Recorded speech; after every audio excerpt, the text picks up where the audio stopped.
October 5th BZA council meeting. Now, if we have a roll call, please. All right. Mr. Gear. Here. Mr. Roberts. Here. Mr. Johnson. Here. Ms. Hand. Mr. Perkle. Here. Mr. Alsabrook. And Ms. Childs. Next on the agenda, I'd like to approve the minutes for the August 3rd BZA meeting. Can I get a motion? I'll make a motion to approve the minutes. Second. All in favor? Aye. Aye. Communications from the chair and vice chair today. The chair is not present. I will be presiding over this meeting as vice chair. And also like to note that all the applicants here, we currently have 4 board members today. And under state law, in order for a case to be approved by the board, a supermajority of the members must vote. Okay, I'm sorry. Your microphone on? Yeah. Yeah, let me state that again. As this board member only has 4 board members today, that due to under the state of law, in order for a case to be approved by the board, a supermajority of the members must vote in favor. And what that means is that all 4 must vote in favor for a case to be approved. If 3 vote yes and 1 no, then your case will not be approved. Once you approach the bench per the case, if you would like to have a continuance, please state that, and we will reserve that for that time.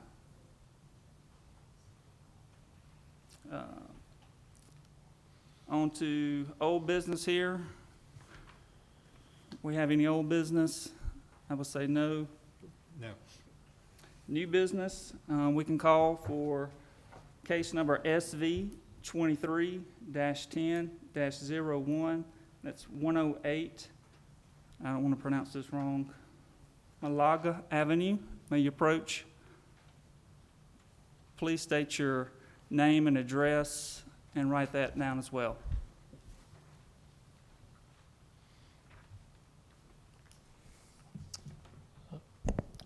My name is Mac Braden. I'm with Christopher Architecture and Interiors. The property owners were unable to be here, so I'm representing them. Do you want my personal address for the record? Yes. Okay. Or your business address. That'd The be fine. business address? The business address will be fine for Christopher. Yeah. Okay, it's 2601 Highland Avenue South, Birmingham, 35205.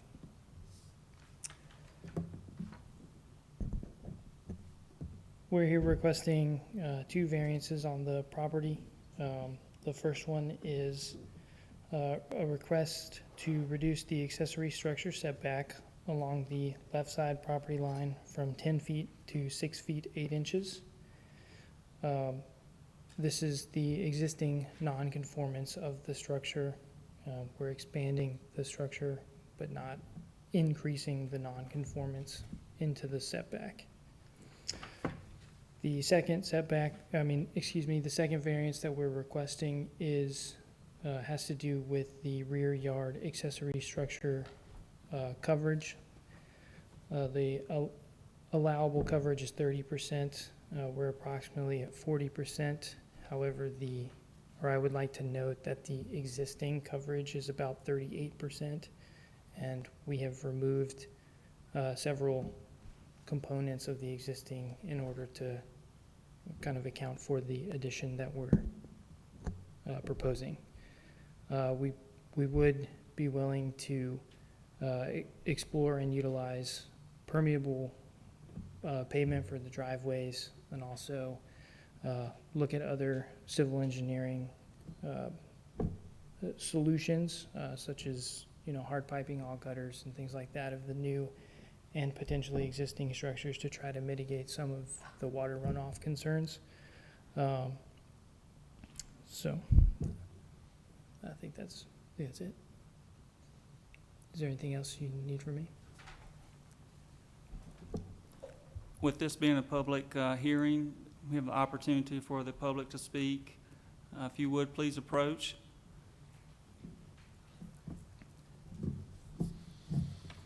Please state your name and your address, please, and write that down.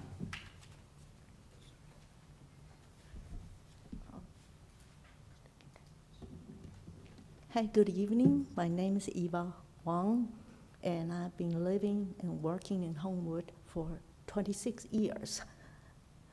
I'm here to share my concerns with y'all and about the variance requested by my next door neighbor, 108 Malaga Avenue.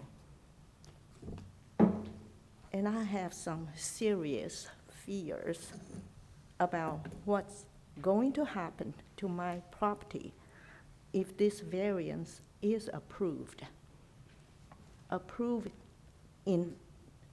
the requested variance on any increased impervious surface will significantly increase and aggravating the stormwater runoff problems that I'm already suffering from due to water runoff funneling down and deposited in my yard from 108 Malaga Avenue. This article in Deep Water on October, Homewood Star issue, explained my problem perfectly. Both the main house and accessory structure at 108 Malaga was overbuilt without variance and permit. The previous owner had altered the natural condition and raised the land above the water table, causing reasonable, foreseeable damages to my property, which is adjacent downslope and has only gotten worse over time. This is a problem affecting my property that I did not create and that I have been recently told could cost $35,000 to $45,000 to remedy. And I have emailed y'all the picture, the photos of the damages, erosion, sediment, ponding, soggy grass and garden, and an old dying tree.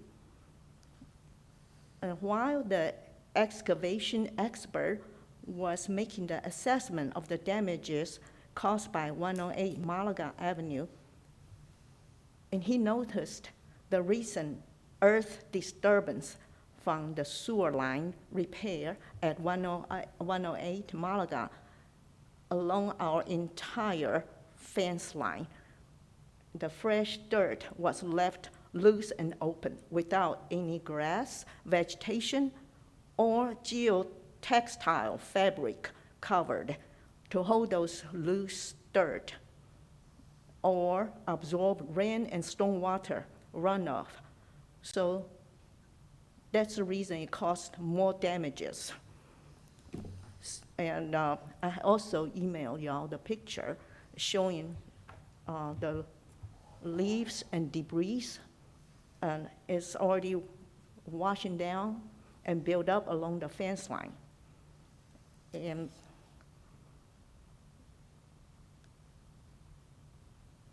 also, okay. I'm nervous. I'm sorry, my accent, if you don't understand, please ask. In an old American saying, an ounce of prevention is better than a pound of cure. All these damages could have been avoided if the owners at 108 Malaga were mindful of their neighbor on the other side of the fence.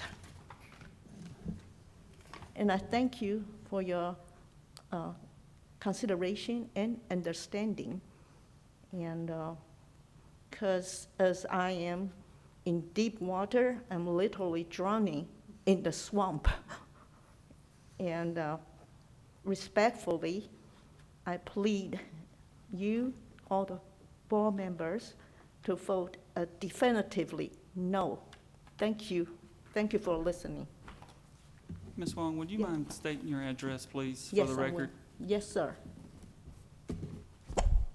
You're 102. 102 Malaga Avenue. Did you want me to say something?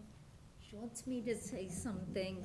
I went to visit her Saturday, after getting the spay-neuter certificate here in Homewood, and they are literally building a small house behind their house. The ground is all torn up. You can't walk through her yard. It's swampy. There's swamp, sunflowers. It's all torn up next to her fence. I mean, I'm from Chicago. You can't do that to your neighbors. It's just, this is, Homewood's kind of an upscale suburb, and I was just very surprised that someone with such a fancy house would do this to their neighbor, or even make their own property look the way it looks. So that's it, that's my 2 cents. All right, and for our record, would you put your name and address down, write that down for us? All right, thank you.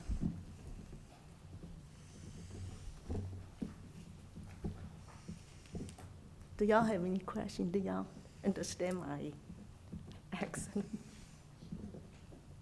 Thank you.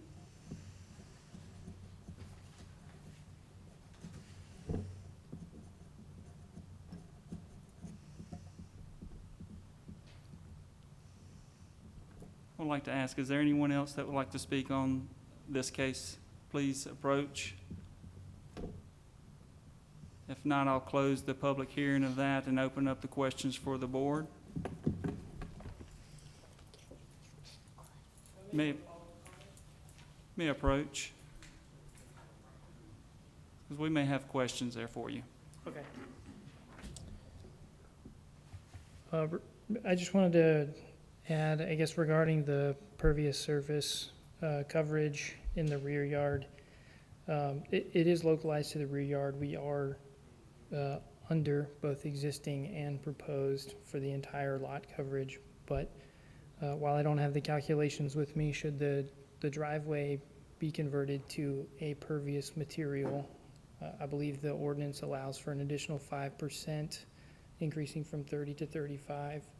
It'd just be an additional 5% for that particular area. So if you were to, sorry, Brian, if you were to remove the existing concrete driveway and use a pervious surface, then you could have 5% more of the driveway. It doesn't mean that the whole area gets to increase. So if you're allowed 30% in the rear yard,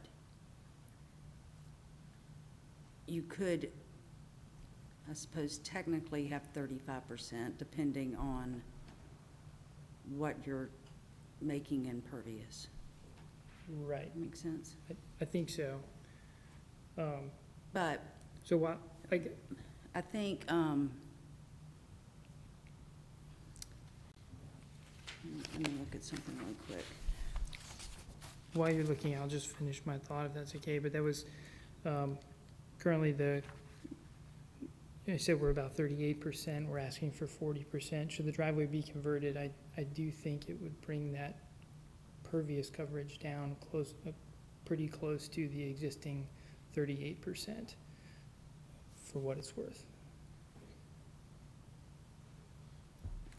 I'm sorry, so you're saying that you believe you can reduce the amount And keep it at 38% instead of, No, I guess it's more a comment to the variance itself, but the allowable coverage is 30%, correct. and What is the current coverage? 38%, Right. right, And you're requesting 40%. correct. But what you're saying is that you believe you can reduce some of it to keep it at the current 38%, Correct. but that's still 8% It over. is still over. Yes.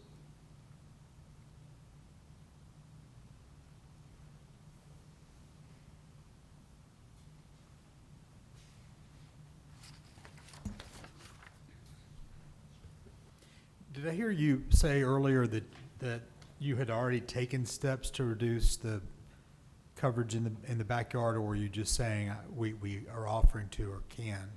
Misunderstood. No, part of the design is kind of removing some of the existing patio spaces and some of the other areas around the backyard. Part of it is due to the work that's going to happen to the main house, in addition to the proposal for this detached garage. So kind of cleaning up, increasing the landscaped area and reducing the hardscaped area, in essence.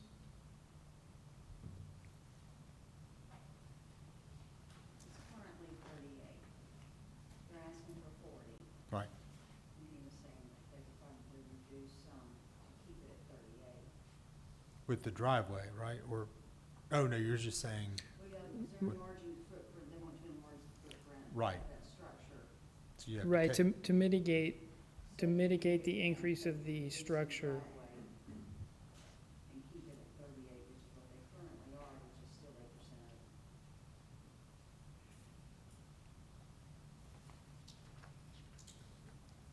And staff, I just want to ask a question in regards to mitigation of water runoff from a structure of this size. Would there be retention required, groundwater retention below ground? They will be required to get an engineer to, they'll need a no adverse impact letter, where an engineer will have to, if there's an increase at all, then they have to do something with that increase, or a 10%. I think it's 10% for Kale. Yeah. And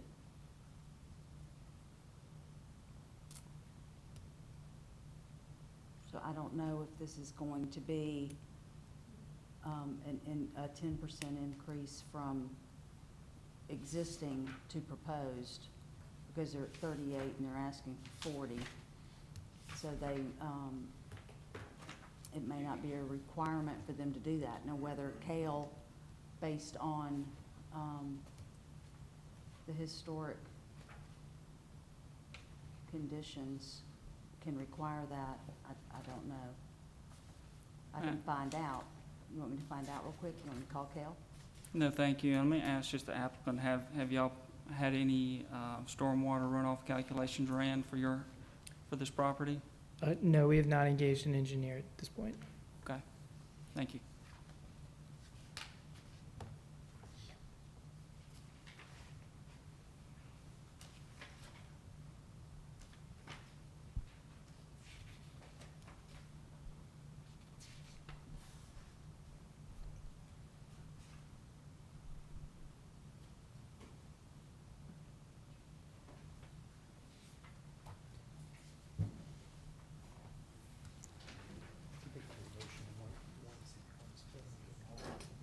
Are we gonna split these?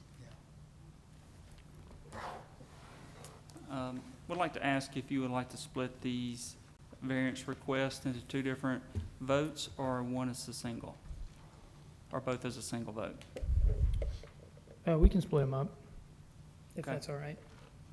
So currently, we have A, which would be a variance to this accessory structure, and then the B would be a request for adding additional 10%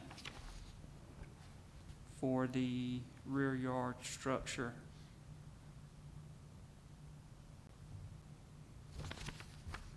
Is that correct? Yeah. The second one is the lot coverage. Lot coverage. The rear area increased from 30% to 40%. Are you And gonna- and request A is for that left side setback. Are you in agreement with that? Do you want to split them or have Yes. them vote? Do you want them to vote one time, or do you want them to vote for each request separately? We can vote for each request separately if that's all right. I'll move we approve for a vote, SV 23-10-01, with respect to subpart A, for the building left side setback for the accessory structure. Second. All right. Mr. Roberts? No. Excuse me, 1 second. Okay, Mr. Gear, No. Mr. Johnson, No. and Mr. Perkel. No. Your motion for variance approval has been denied. In regards to subpart A, And I'll move we approve for a vote, SV 23-10-01, Part B, with regard to the backyard coverage. Second. All right. Well, again, Mr. Roberts, No. Mr. Gear, No. Mr. Johnson, No. and Mr. Perkel. no. Your variance request for subpart B, lot coverage, has been denied. Thank you for your time. Thank you. I'd like to call the second case, SV 23-10-02. That's 1425 Ardsley Place. Please approach, state your name and address, and write. William Siegel, 1707 Shades Park Drive, or I guess office is 2907 Central Avenue. I'm here representing the Roth family. We've got a variance request for an addition that they're looking to do in the rear of their house. They're needing an additional bedroom to the house. So it's a main level addition off the back. The house is currently over setback lines. The setback lines are determined by the width of the house, or the width of the property at the front building line. Because of that, it is a 10-foot left setback and 10-foot right. I guess the left is due to it being a secondary. The request is that we be able to go straight back on the right side of the house, and then we're stair-stepping the left side of the house significantly in so that we go no closer to the property line on the left side as we currently are. So if you look, that's the easiest graphic there. The red is the heated and cooled addition, which will be the primary bathroom and bedroom. The green will be a covered walkway that you can see in the layout drawings that hopefully y'all have as well. And then the blue is uncovered deck access to the backyard. The existing back left of the house is 2.6 feet. The deck, because it's over 5 feet tall, would be required to be inside setbacks too. So we're technically asking for the 2.6 feet so that I can get the uncovered deck access down, because that is considered structure because it's over 5 feet. So again, design attempts were made to scooch the house over as much as we can and squeeze the footprint as much as we can to make that work. It is important to note there is, in that white box there on the left, that is an existing portion of the deck that is to remain. So that is technically over that setback line, but because we're leaving it, I don't have to request a fur variance based off discussions with engineering. And in cases before, when the setback was so close to the property line, I had brought up the fact that they would need to do, that they had to do firewall and different things like that, because there is a right-of-way, and then they don't have to do that. So it's not gonna affect the fire safety or any of that, that would ordinarily kick in with the building code. Thank you, yes. And we sent this yesterday or the day before, but y'all should have some renderings of what we're trying to do here as well. Okay? Any other thing that you would like to add? That's all? All right. This is a public hearing, so I'd like to open the floor up to anyone from the public that would like to speak on behalf of this case. I see no one approaching, so we'll close the public portion down. Open it up for the board to ask questions. Where's the applicant's dog? I see him in the photo, but. That was to pull at heartstrings. The dog needs a way to get to the backyard, and therefore I need In my the stairs. 37 years on this board, I've never seen a dog or any animal in action in a photo, so that was With a refreshing. balloon, though, usually.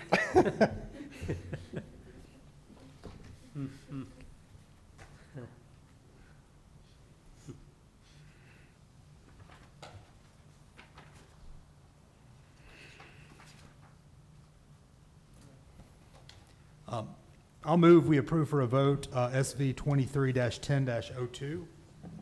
Second. All right. Mr. Roberts, Yes. Mr. Gear, Yes. Mr. Johnson, Yes. and Mr. Perkel. Yes. You have been approved for your variance. You have 185, or 180 days, I'm sorry, to apply for your permit, but that does not, definitely that does not apologize. Yes. Oh, yeah, on the shoot. Thank you, I know staff. the drill. Thank you, guys. We've been here before. Y'all have a great night. Thank you. I'd like to call the last case here, SV 23-1003. That's 506 Morse Boulevard.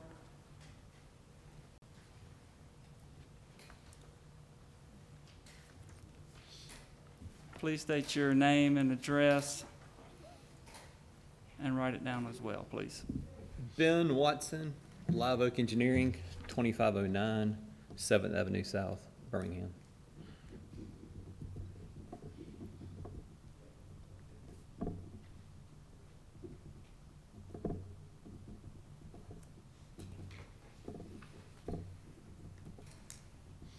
Thank you. We are requesting a front setback variance as to expand the porch. This house was built in 1952, and at such time, the house encroached on the 25-foot minimum setback. And so therefore, the porch as existing was across the front setback, across the front minimum setback that's now been imposed.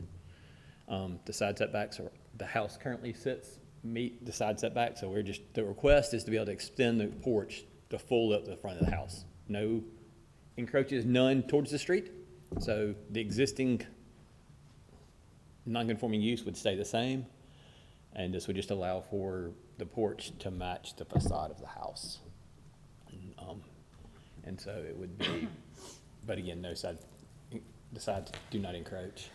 The front would match the existing, and as y'all talked about earlier, the right-of-way on the road is 80 feet. Actually, if you go to the other picture, you can see the concrete driveway.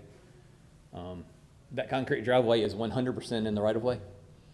So the house is, the 25-foot front setback is a misleading statement in this piece of property, in that the house is set back way off the street, even though it is only set 14 feet off the property line. But again, not trying to encroach towards the street, just trying to widen the property, but those side corners are non-conforming as we speak. Yeah, this is the request. It's similar to Ardsley, where it looks worse on paper than it does in reality.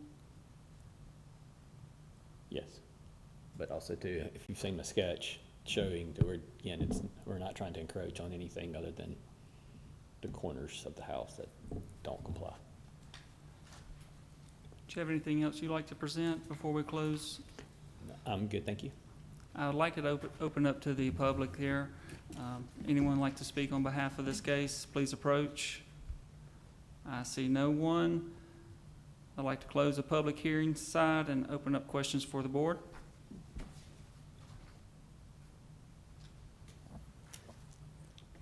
Just confirming, you said the porch would be in kind, brick and masonry? Yes, sir. And then be similar roof style. It will look as it did before. It's just become a more functional porch than really a entryway.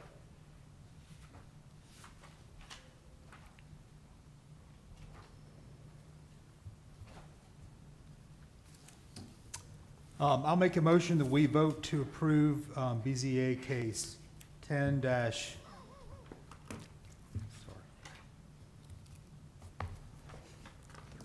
sorry, 03. 10 dash, 10 dash 03. Second. Okay. All right. Mr. Roberts, Yes. Mr. Gear, Yes. Mr. Johnson, Yes. and Mr. Perkel. Yes. Thank You have been approved for your variance. You have 180 days to apply for your permit, but that does not mean that you will actually have the opportunity to have a permit unless you meet the guidelines. We know the rule. Yes. Correct. Yes, we have just changed the rules what the permit requires us to do. Correct. Staff, can you repeat that for me one more time so I can state it the right way? Thank you.